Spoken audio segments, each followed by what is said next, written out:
Pansamantala namang ipinatitigil ni DPWH Secretary Vince Dizon ang proseso ng bidding para sa locally funded na mga proyekto.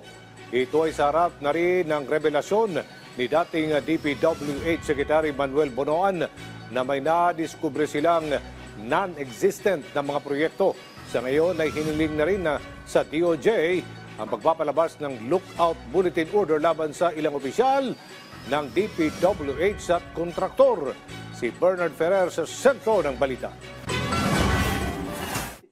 Ipag-uutos si DPWH Secretary Vince Dizon ang pansamantalang pagtigil ng bidding process para sa lahat ng locally funded projects sa buong bansa.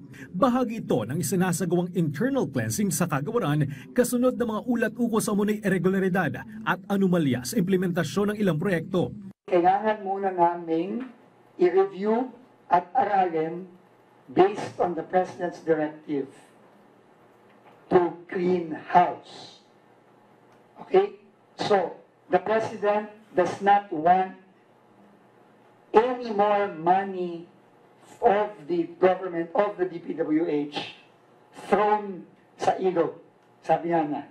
Ang pagsuspende ng bidding ay inaasang tatagal ng 2 linggo upang makapaglagay ng kinakailangang safeguards. Magpapatuloy pa rin ang implementasyon ng mga foreign-funded projects. Ibinunyag naman ni dating DPWH Secretary Manuel Bonoan na may 15 proyekto mula sa kabuang 1,600 validated flood control projects sa bansa ang itinuturing na non-existent o nawawala.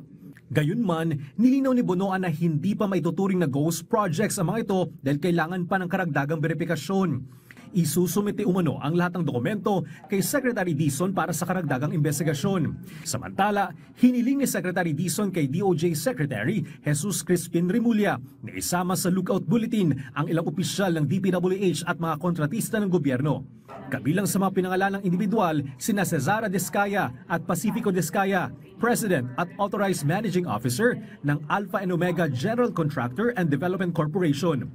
The President is serious. I am serious about this. So, hindi tulukuhan. No? And you will find out in the next few days and weeks just how serious the President is.